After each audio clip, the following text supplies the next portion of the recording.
Hello, I'm Robert Llewellyn and welcome to a special podcast takeover episode from my good friend Quentin Wilson. Now, as some of you may know, Quentin and I have launched the Stop Burning Stuff initiative to address the growing issue of misinformation on EVs and clean energy. To support the campaign's mission, we're bringing you a Stop Burning Stuff podcast series dedicated to fact-sharing and myth-busting. Now, we hope you enjoy it, and don't forget, if you'd like to join us and help fight the FUD, all the links to sign up are below. Like everything electric? Then you'll love our fun-packed Everything Electric expos around the world. Next up, we're in London and Harrogate. Remember, energy and transport professionals go free on the first day. Welcome to another Stop Burning Stuff podcast with me, Quentin Wilson, and I am really pleased and proud to have as our guest today a campaigner for clean air who has had an international influence. Please welcome Rosamund Adoo-Kissi-Debrah, CBE, who is the BreatheLife ambassador for the World Health Organization, who is also the founder of the Roberta Family Foundation, a World Health Organization advocate for health and clean air quality. So, Rosamund, tell us your story about your daughter, Ella, who was the first person to have air pollution diagnosed as a cause of death. Ella Roberta lived and died in Lewisham. She was born in 2004. And sadly, she died in 2013. It was the last 28 months of her life that we are really interested in, because up until that point, she was incredibly healthy. She developed a severe and rare form of asthma, life-threatening asthma, and it's very important to put that because asthma is incredibly common these days. Ella's was rare and severe and uncontrollable. During her lifetime, we looked for causes, but one of the things we didn't look at, as we now know, is the environmental cause. She died of respiratory failure. However, that's a generic term. And I think what inspired me to look into her death more is when one of her consultants said, well, that's something that can happen to someone who's 100 sitting in a chair and suddenly just passing off, respiratory failure. And he did not feel that really told us about Ella's death, really, and her struggles before. He felt there was a lot more to it than just respiratory failure. So that's what started it. We obviously got her first inquest quash. We came up with new evidence that showed where we live, just off the South Circular, when there were spikes in air pollution, Ella had been hospitalised majority of the time. And we took the new evidence to the Attorney General, Dominic Grieve, initially, then Geoffrey Cox. A second inquest was ordered, and in there it showed air pollution had a material contribution, and without the illegal levels of air pollution, not only would she not have got asthma, but she wouldn't have died on that fatal night. But as we are starting this and starting off with her, it's very important to say Ella isn't the only one. When there are spikes in air pollution in the UK, more people go to hospital with asthma attacks, heart attacks, and the evidence over the last 10 years is compelling. And you were living close to the South Circular Road and the mainly diesel particulates, the PM 2.5s, PM 10s that Ella breathed were a significant cause of her death, correct? And nitrogen dioxide. That is absolutely correct. We have to get all the facts out there. Also, Lewisham has a high asthma rate. So from that point, she is not unique. And I have to keep on saying this because she's the only one, obviously, it's on her death certificate. And the critics like to minimize it. And some people are very kind and said, we are sorry for your loss. It is not just my loss, but it's the health impact air pollution has. Ella was unlucky, but there are many children in my borough who also have asthma. So we need to put it in context, and you can imagine why I am saying that. So for example, WHO state that air pollution is the greatest environmental threat to human health, and every year prematurely between 7 and 9 million people die from it. So we need to put that we need to put Ella's death in context. And yes, she has become the face because she's the only one to have it on her death certificate, but there are many more people. And 5 million of that 7 to 9 million are children, I believe, who die of respiratory disease. Absolutely. And 500,000 of that number is before the age of 5. So as you can see, it is a global pandemic. It is huge. And what I'm doing, even talking to you for today, is bringing public awareness. And I would like your listeners not to see this as a little green issue, but more a public health issue and a public health crisis. That's what I would like people to see this issue as. It's something that affects all of us. You're absolutely correct, Rosamund, that it's all now well documented. The links to dementia, heart disease, cancer, respiratory illness from pollution is so well documented. Yet, and here's the thing, people just don't take it seriously. They don't see it as an issue. It should have much more awareness and traction among the public. So why doesn't it? Let's go for evidence, and who better should we ask to speak on this matter than our own Chief Medical Officer, Sir Chris Whitty, who called air pollution the silent pandemic. And he released a report in 2022 where he called on the government to do more to tackle air pollution now. I don't think we could get any higher than the Chief Medical Officer. And I think that's what we need to focus on. We need to focus on the evidence, the scientific evidence. And today, as we speak in the UK now, hospitals are now beginning to look at where children live, those that go in who have frequent asthma attacks. So, Quentin, a lot has been done. There's a lot more to do. Unfortunately, and I say this in the kindest of terms, politics has begun to get involved. And this is due to the phasing out, I would say, of fossil fuels, which needs to happen. And nobody said the transition is going to be easy. I have never said that. And also, it's going to be very, very costly. But what is in her life? It cost the economy over 5 billion, and it costs our NHS, as you mentioned, all the non-communal diseases, and dementia is one I'd like to highlight, because I feel in this podcast we need to discuss things that people can relate to.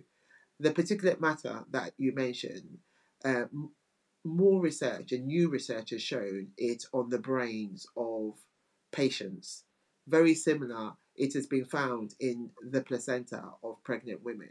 So this shows you that this issue starts from the cradle all the way to the grave. The reason why I mention dementia is it is a growing issue, and it's one you and I, we are an aging population, and it's one we need to take seriously. And one of the things we can bring up is the health and social care, and how in future we are going to be looked after. And if more people are going to get dementia and air pollution is a contributory factor, then it's something we need to be concerned about. This podcast isn't about alarming. It's about sticking to scientific facts, what scientists have seen, and it's about making the public aware. And that's why I'm very grateful you've given me the platform to speak on. The research isn't going to go away. It's going to become more and more compelling. And the sooner we phase out fossil fuels, the better. And this isn't easy. No one is sitting here. I'm not sitting here to say renewables this or it's going to be easy. These are very hard decisions politicians the world over need to make. And when I speak in other countries, I have, my message is exactly the same. We spend trillions worldwide on health. Now, what I'm not saying is if you clean up the air, no one's going to die. That is ridiculous. But things will improve. 1 in 2 people now in the UK have cancer, and a lot of cancers are linked to air pollution. So I'm trying to make our podcast relatable to the people who will be listening in and showing them what a public health crisis. It is linked to all non-communal diseases, and you've mentioned so many: low birth weight, stillbirths, obesity, dementia, which we've already, all respiratory illnesses, not just asthma, bronchitis, COPD, that, we're not going to start listing every single illness that air pollution. So that is what I would like your audience to take away from this podcast, the public health crisis we face, and the NHS and the continued waiting list. And to step into politics for just a second, yes, doctors going on strike does lengthen the waiting list. But even before the pandemic, our waiting lists were already going in the wrong direction. And the coroner was very clear. There's the evidence that unless you clean up the air, more children like Ella are going to continue to die, Quentin. Tell us that historic verdict, though, Rosamund, because it was world-changing, hasn't it? And Ella was the first person in the world to be diagnosed as dying from air pollution. Yes, Quentin, I think I wear 2 hats. As her mother, it's a very emotional issue. It's not a tag I wear proudly, as you can understand. Every time I sort of say it, this is my own child that I gave birth to that has died and who suffered. I think Ella's KC equaled her suffering to torture, being poisoned. So I think we say it and we gloss over it, don't we? I think I suffer the impacts. But yes, it did change the face of the of this pandemic we are battling, and that's why I have continued to work on to bring about Ella's law, which will give the UK the cleanest air in the world if that goes through Parliament. And again, I'm not going to sit here and tell you that air pollution hasn't been going down, but not to the point where it is safe. There is no safe level, as we say at WHO. And the fact that it still impacts health. I find it astonishing that Ella is the only person to be recognised or to have it on her death certificate.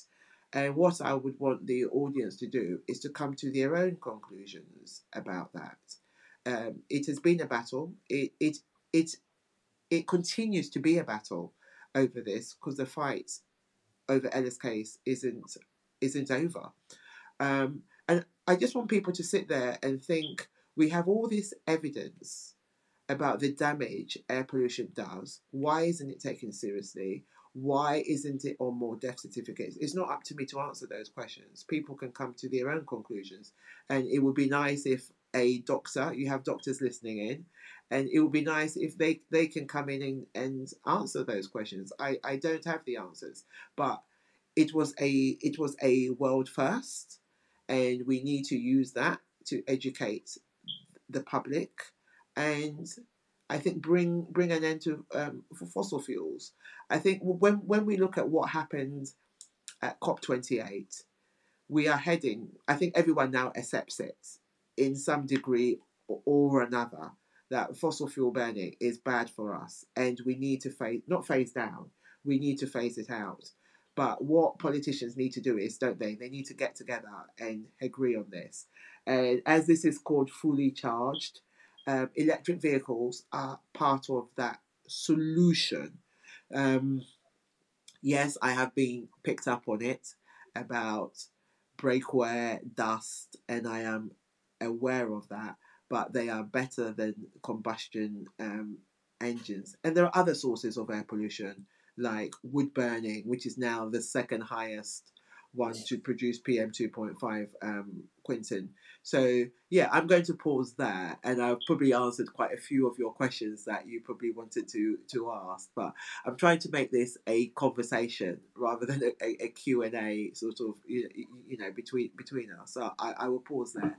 Well, look, let me just jump in and say, look, the people who've been telling you about the brake pollution and the tire pollution from electric cars, this is not true, because electric cars have regenerative brakes. So we're seeing, the car slows down of its own accord. You don't have to touch the brake pedals because the motor retards.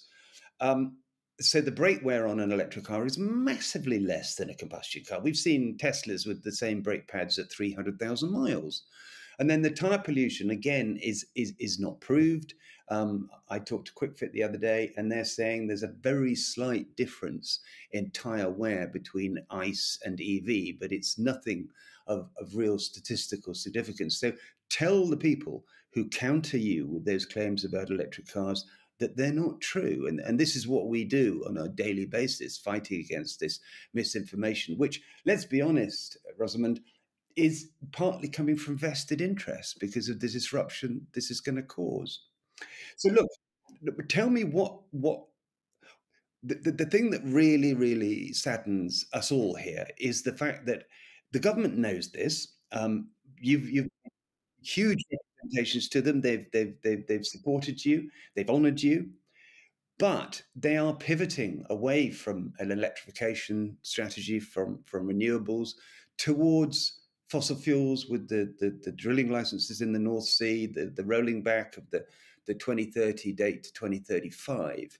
This is absolutely counterintuitive when you're presented with this absolute haversack of information that supports better air quality. So why are they pivoting like this, do you think? Because it's become a culture war. Quentin is getting me into areas that I don't really want to talk about, but I'm going to. I think from an educated guess, because they've read exactly what you and I have read. So I am going to say there is an election this year, and I believe some of this is politicking. I mean, the whole culture war thing. Let's pass on that. I'm not even going to comment on that. I think they're politicking because they know as much as we don't read any different documents than they do.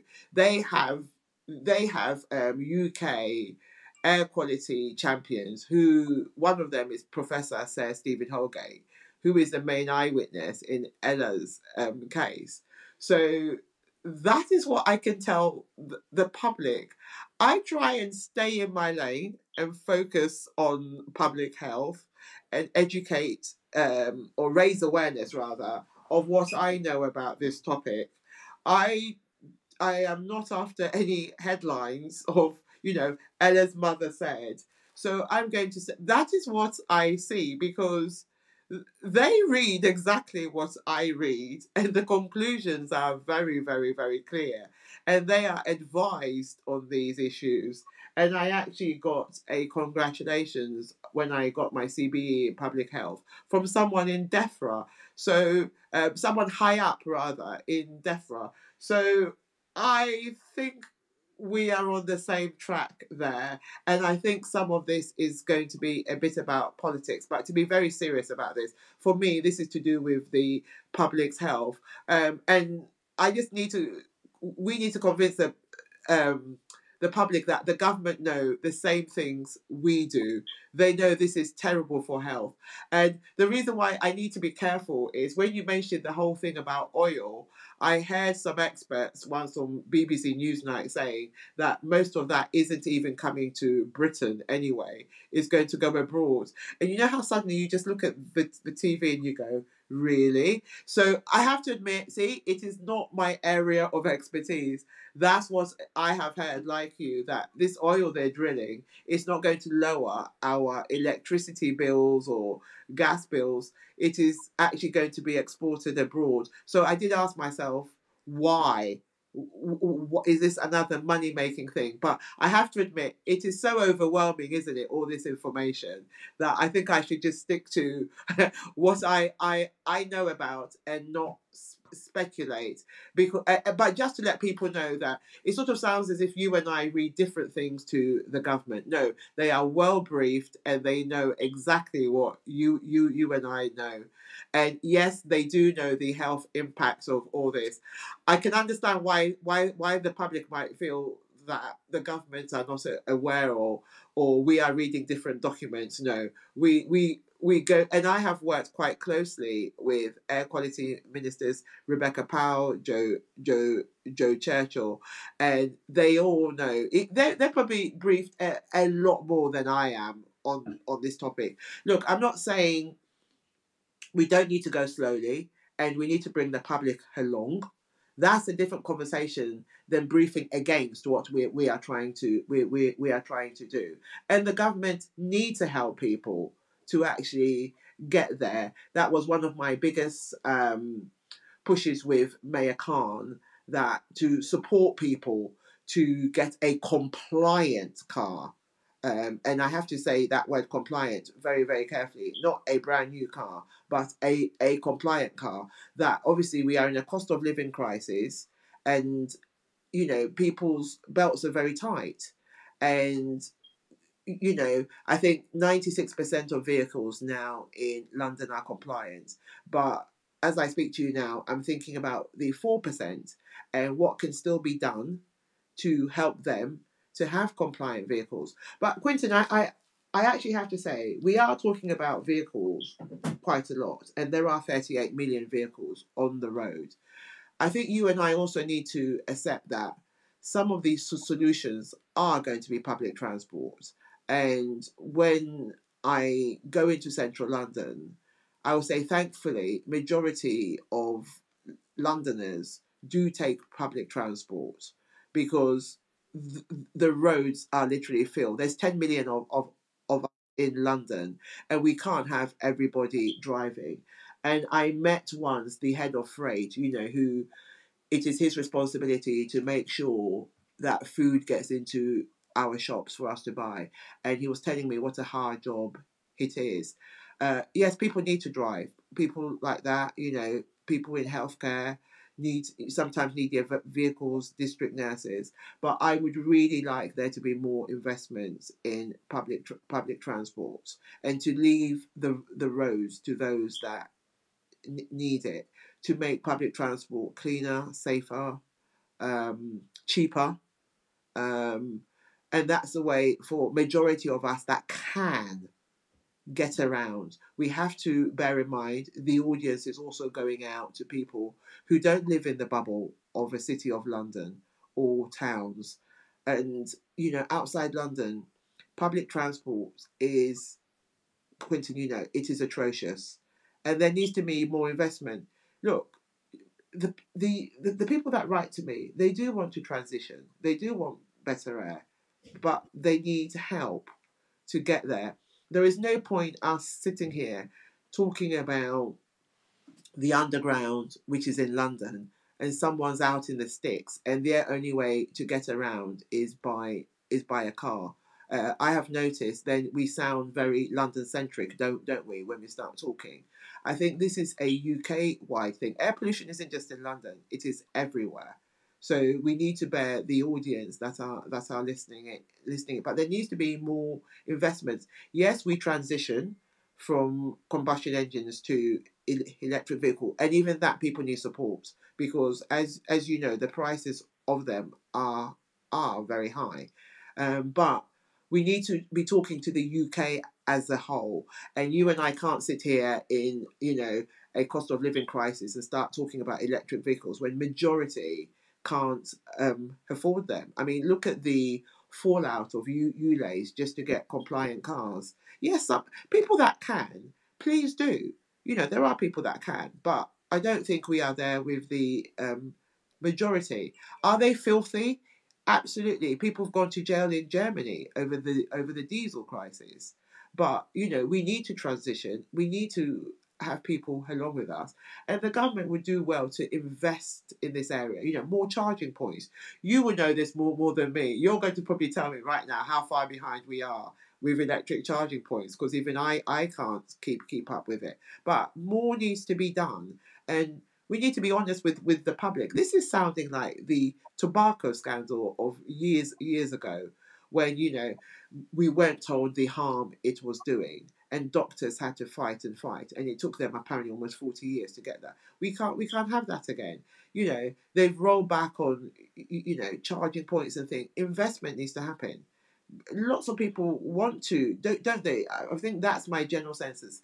When I look around London, the fact that 96% of vehicles are compliant tells its own story to me, that the silent majority are doing the best they can to help with this issue.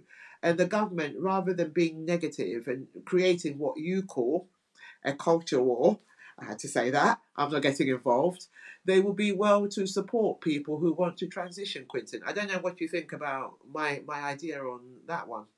I think you're absolutely right in the sense that we need political will to have a long-term industrial strategy to have electric buses. You look at what China's done with electric buses; they've completely dominated the market.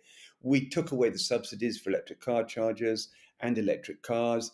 In Hungary, you get €7,500 towards an electric car. That's Hungary, and so this backtracking by the government, and forgive me if I'm politicizing this again, Rosamund, it's getting in the way of a public health crisis and a long-term strategy towards getting clean air for everybody in the UK. Why are they doing it, Quentin? Maybe you can educate me. I am also here to learn.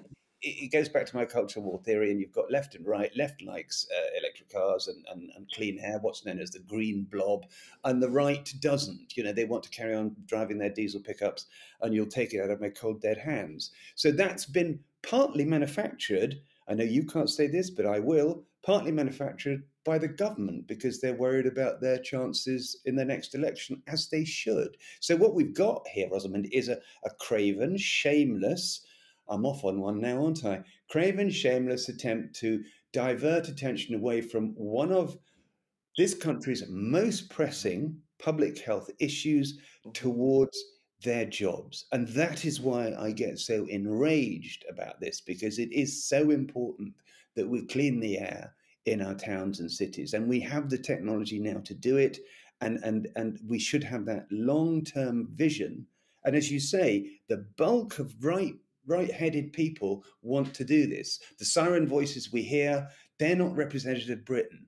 And if you look at all the satisfaction surveys for electric cars, it's kind of 90%. And 80% would never go back to an internal combustion car. So those people are the people we're not hearing. So I think you changing lanes, as you call it, I don't think that would be a bad thing, Rosamund. No, but I think you and I also need to let the listening public know the actual research. Majority of it has come in the last 10 years when I've spoken to scientists about the health impacts. And Quentin, that is going to continue to come, and it's going to continue to get stronger. And I was in hospital yesterday. I went to the respiratory department yesterday. It's very interesting when you have skin in the game. Overwhelmed. So what I'm talking about. Overwhelmed by what? The hospital is overwhelmed with people who are ill. So I don't want this conversation to be a bit like you and me in our own little bubble. People are getting ill, and they are in hospital. I was at King's yesterday. A few people nodded and saw me and said hello, and they are the people that are impacted. I don't want this to be like you and I sitting there in our little bubble talking about electric vehicles and not being in touch with the wider public about what is going on. This is a silent pandemic, as the chief medical officer said. So it is very, very important that electric vehicles, people understand that it is part of the solution of where we need to get to as a country. And people, you can't see my hands. I've gone into my teaching mode suddenly. I'm using my hands because this is so important to state it. I don't do social media and I don't read papers as much. And I actually hear what you say about the left and the right. I have to admit, I am absolutely not involved in any of that. What I'm talking about is raising awareness of the public health crisis. And of course, I'm going to vote. I'm not going to lie to you about that. It's important we all vote. But I'm not going to, and that's what I meant by I'm not involved in the culture war. I'm going by evidence that is getting stronger by the day. It's not alarming people. I also don't believe in that. Scaremongering. That's not going to help. So what I mean by that is wood burning, and an ex colleague of mine who obviously is still a teacher. I bumped into her yesterday, and just to give an example, she said, obviously she follows me, and she said, "Oh, I heard what you were saying about wood burning, and I did my own research." And then she said, "My goodness, you are right. The evidence also is actually there." And I think that's another thing for me to have the opportunity to say it on this podcast. The evidence is overwhelming and is actually there, and people can find out for themselves. This isn't a left or right issue. This is a health issue, and there are, I think, about over 70,000 studies that have looked into the health impacts of air pollution on health. So it's very well documented, and people can find out the same way my friend Lucy looks it up for herself. Lucy Marsh looks it up for herself. It is there for people to find out. So I think I hope this conversation is directing people to find out more about these things rather than as if we're plugging, advertising electric vehicles or something like that. We are not doing that. As you said, the evidence is there. And I have listened to what you said about brake wear and tire dust. And so there needs to be research. And do you know what? I am calling for there to be more research, actually, Quentin, in this area. This is very, very, very important. There needs to be more and more research going forward to educate even the likes of you and I about this and the public. So not less research, even more. When I say it, my children aren't here. They'll say, "Oh, Mum, stop being doom and gloom." But I always say we are here for a short while, and everything I say, including this podcast, is documented. And I think, sometimes when the backlash comes, and my children who are teenagers now, they get frustrated or they don't understand the backlash which you're talking about. And what I've said to them is, look, I can only do what I can do for now. I can put it out there. And I do think a lot of this, it is the long haul, isn't it? And maybe, Quentin, we're not here forever, but maybe one day when I'm not here, it will be understood fully what I was trying to do. I actually accept that now because it's become so bitter, so heated, so divided. But that's why I'm going to stay out of all of that. And I am going to hope that the likes of you still give me a platform to come and talk about this public health crisis and inform the public what I know. And it will be up to them to make the decisions, for them to do the research, to make the decision. One thing I can categorically tell to them is there is no doubt about air pollution and the health impacts. There are other things that when I see sometimes there are debates on them, but we now know 30% of lung cancer is down to air pollution, 20% of strokes is down to air pollution. These are documented by doctors. So I think that's where, and I think, Quentin, you and I need to continue banging on about the health impact. And yes, it's fully charged. Yes, we should transition. We are going to get critics about that. I also accept that now. Is it better than combustion engines? Absolutely. Will it make the air cleaner? Absolutely. Should we be phasing out fossil fuels? Absolutely. But I am one person and you are one person. And as you say, there are vested interests who no doubt will be even criticizing this podcast, even. And I have had to learn to accept that. It sounds so sad that you kind of have been almost bowed by the backlash and the criticism, because when I've spoken to you before, you've been really kind of evangelical about this, and I can sense a kind of slight injury that you've been through by people having a go at you. Is that true? Yes and no. It's been Ella's anniversary recently, and I don't pretend I am okay all the time. Um, of course, it's not nice to read criticism on social media when you've lost a child in such horrific circumstances. I am not uh, strong enough from that point of view to put up with that level, which I'm sure you probably get, and you may deal with it maybe a lot better than I. Um, We see it Ruth, every day, absolutely oh, every. right. That would be a little bit hard for me. When you've lost a child, and for people listening who've lost children, they would know what I mean. You need to learn to live with it. And I have to be very careful in order to continue to do this long term, not literally have me up there like a dartboard with people throwing darts at me. It hasn't put me off, hasn't changed my mind. The science is what it is. But I've just had Ella's anniversary just gone, and it always gives me time to reflect, Quentin, about her life and her death.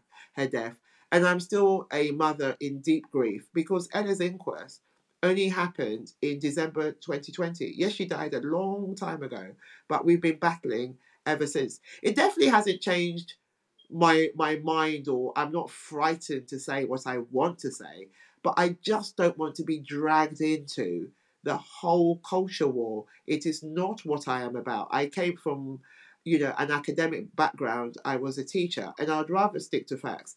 I can see how people would want me dragged into it, and that's what I'm fighting against. I don't want to be dragged into it. I am this year I'll be at the second air pollution conference for WHO in Ghana. I'll be talking there. I have a number of engagements around the world about air pollution, and that's what I believe my energy needs to be spent on. I'm not going to be going on social media talking to faceless people, trying to convince them of the evidence that is out there. So I'm being more thoughtful, and I am also appreciating I'm talking to an audience that is probably already converted, fully charged. So I don't need to be gung ho, and yeah. But I've decided that culture war. Yes, I am aware of it, Quentin. No, they would never change my mind. My daughter suffered greatly. The evidence is out there. I just don't want to get dragged into it, and I'm very aware we have two elections coming up in succession very, very quickly, and I'm not going to be used by either side. So please put it this way: I'm more mindful. Yes, I of course I don't want to be abused on social media. That's not what I am there for. But I'm just being more mindful, and also I believe this is about persuading people rather than wagging your finger at people. I don't think that actually works. By the way, that doesn't work. And I think looking at the stats that 96% of vehicles are now compliant in London tells me the story that, like you say, the silent majority are doing everything they can. So you and I, we are on the same side. So this isn't going to be one of those sort of, left or right, or sort of gung ho sort of thing. But yeah, I have been wounded by it. It is really not nice being abused. I'm not going to lie to you. You may have thicker skin than I do. Maybe you do. But it is, yeah, when I started this, politics was not in the arena. Yeah, I remember. And I think the government have done enormous damage by moving the phasing out back 5 years. And it was a huge blow, absolutely, for health when they did that. So yes, I get wounded by that. I get wounded by Ella's law not going through, because it will mean the best air quality for everybody in the UK. And yes, I take it very personally, those things, because I know children who are the most vulnerable, they are the ones most impacted by that. But regarding all that noise, Quentin, I don't take any notice of it. So please don't worry. And as we head further away from Ella's anniversary, during the summer, it's, I probably will become more vocal, but I am going to be very careful this year, especially during the election. And I think the whole left right thing it is toxic from what I can see. And I will not play any part in it, nor will I make any apologies not playing any part in that. I am sticking to the likes of the CMO and all the health professionals. I'm speaking at a number of conferences with nurses and doctors this year, and that's where it's best I use my energy, because the coroner also pointed out they need to be educated on this topic. So I'd rather go and talk to them who are willing. And as Stephen Holgate has warned me about this. He's not even happy that I am even on social media. He thinks, this is an absolute waste of time. You need to speak to people who are willing to change and who want to hear the message. So no, haven't changed at all, Quentin. It's just, unfortunately, we live in this social media age, and everyone's fighting everyone. And as one person who wants to do so much, I don't really have time for it. Ultimately, I will, in my lifetime, I would like to see clean air as a human right, not just in this country, but at United Nations. That's an enormous task, and you don't have the energy to be getting involved in culture wars. Let me offer you some solace, hopefully, and some context that after this podcast goes out, Rosamund, you will see in the comments that there will be thousands and thousands of people who completely and totally support what you're doing and understand the importance of it. So don't feel that these voices that you hear out there are the majority. They're absolutely not. And yes, we are a converted audience, but there are, well, like 2 million subscribers to Fully Charged and Stop Burning Stuff. So listen to their voices, Rosamund, Thank because you. they're the ones that count. And please don't, I mean, I know you don't want to get involved in all this, but I think your voice is such a powerful voice in this debate.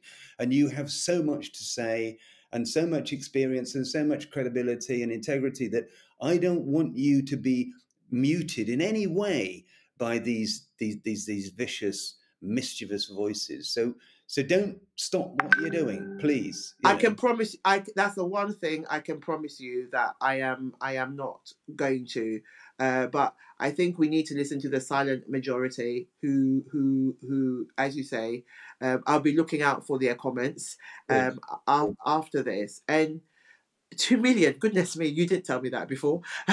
That's such a huge audience, and I am incredibly grateful for you giving me the opportunity to. But one of the things to end on is we do need to phase out fossil fuels. I cannot stress it enough. It is the biggest threat to our health, not just in the UK, worldwide. And I'm very glad you mentioned in this podcast China, because people, when I start talking, well, what about China? And I'm very glad you pointed out in this podcast what China are actually doing. Like 1 million electric vehicles. That side of it is never really discussed, but they are doing many positive things never enough. I think I've actually realized something. No one is ever going to do enough, any government anywhere, on this particular topic for me to be happy with, I think. And we need to, and I think I accept Dr. Gary Fuller when he says all these measurements, like 10, 5, all these numbers. Really, we shouldn't stop there. We should continue. That air pollution is at its lowest. And may I say to people where I come from, when people say to me, in the 50s, you could wipe it off your shoes. Air pollution is still there. It's invisible. It is in a different form now.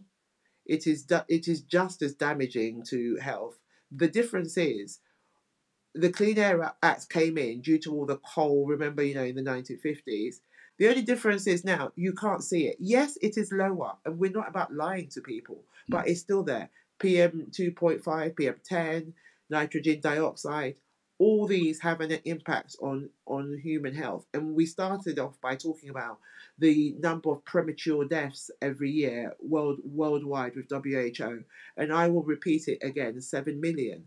So please don't let anyone think that the air is cleaner, as our Prime Minister says. We have done enough. The own government's own website say there are 43. The government's own website, there are 43,000 premature deaths due to air pollution. It's not me saying it. It is the government's own website. So obviously, Quentin, we haven't done enough, and those figures are yearly. So we haven't done enough on that. We have the worst asthma death rate in Europe, in the UK. So no, we have absolutely not done enough. So that's hopefully the message you and I have got across. And anyone who can do anything to help and support this campaign to counteract all the negativity, please be very vocal and make your voices heard, because we are in the majority. So I'm going to make you, Rosamund, an honorary member of Stop Burning Stuff and Fully Charged. I'm going to wave my magic wand and bring you into our lovely, lovely, loving group of people who want to change the world. And thank you so much for being so passionate and sharing your difficult story with us. And you have our unstinting support, and I really hope that we can have a conversation like this again, and that we offer Fully Charged and Stop Burning Stuff support in everything you do. So look, Rosamund Adoo-Kissi-Debrah, CBE, thank you very much indeed. Thank you for having me, and thank you for the support, and especially those who are so vocal that you actually even write to me and encourage me to continue doing what I'm doing. Quentin, it's been a pleasure, as always, to have this conversation with you.